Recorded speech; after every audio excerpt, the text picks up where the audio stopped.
Hello and welcome to Messing About Models with me, John. I know many of you have enjoyed my weathering videos and have asked about the materials that I use. So here's a short video going over the top 5 items I use to weather rolling stock. And if you fancy having a go yourself, there are links down in the description below. The first item in my weathering armoury is a black wash. Now, a wash is simply a paint that's been thinned down, so you could just thin down some of your regular black paint, but I like using the pre-made washes that are available from several manufacturers. I tend to use Humbrol or Vallejo. Now, this is a good all-over sort of base coat, especially for steam era models. Everywhere and everything got a cover of coal dust coloured dirt, and rainwater tended to streak it downwards. For a diesel era model you could also use black, dirt and soot got everywhere, or a dark brown wash. Now we apply this wash all over the sides of our vehicle, working down, mimicking the rain dragging the dirt down. Don't worry about how much you put on, as what we're going to do is remove most of it. I use a cotton bud, but you can use some kitchen towel, anything that will take off gently before it dries. And even if you do nothing else, you will have improved your model by removing that shiny, plastic, clean look. The next item that should be on your list is some suitable brownish paint to dry brush the chassis of your models.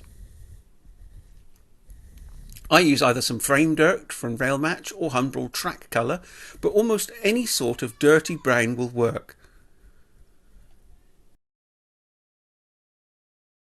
Now, dry brushing is when we wipe almost all of the paint off the brush and then just drag it across the raised details on the chassis, providing a way to highlight them. Often being moulded in black plastic means it's difficult to see them. And of course the dirt and muck thrown up from the track is the ideal colour. Again, this on its own can be a really effective way to lift your models and avoid that straight out of the box look. Now we're going to add some texture by using weathering powders, and the two ones I use most often are Smoke, ideal for coal dust look, especially on roofs or the interior of mineral wagons, and Dark Earth, again for that dirt thrown up from the track.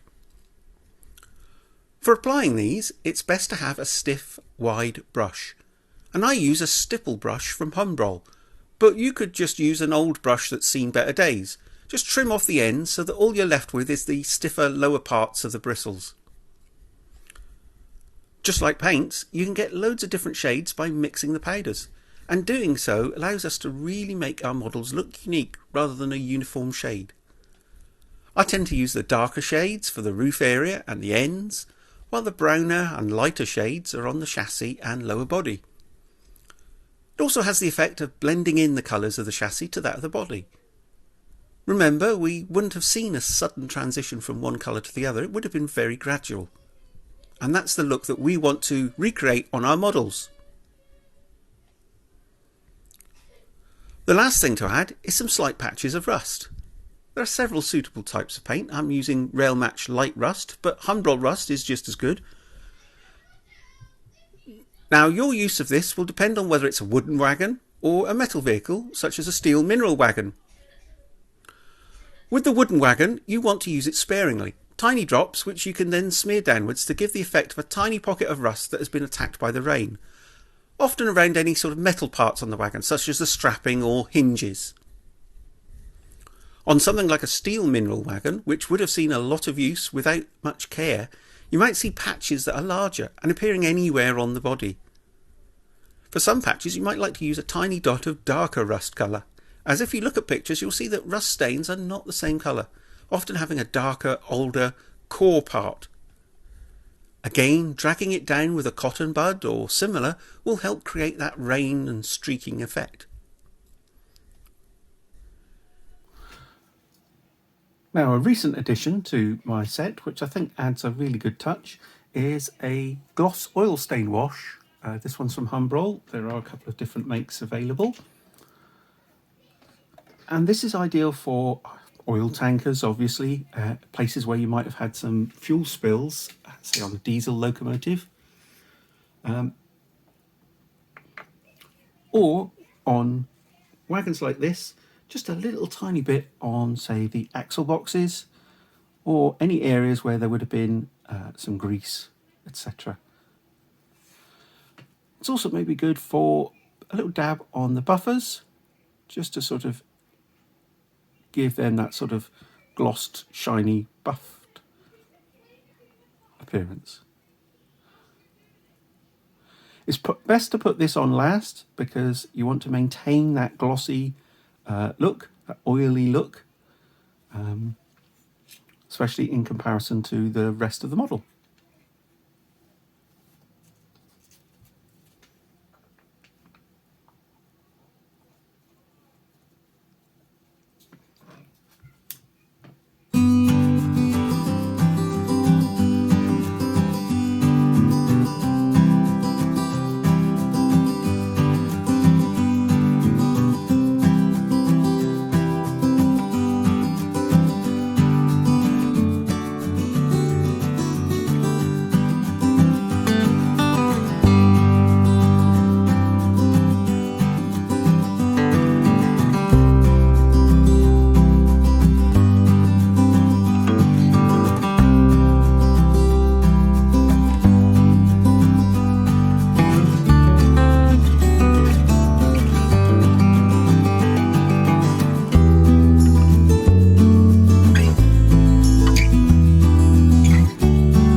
even with just a couple of these items, you can get some really good weathering effects.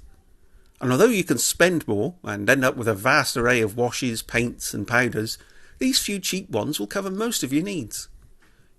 You can find links to them all down in the description, so have a go yourself. I recommend to start on an older wagon, and don't forget that what goes on can also come off. So if you make a mistake or something doesn't look right, or you're just simply not happy with what you've done, you can take it all off and start again.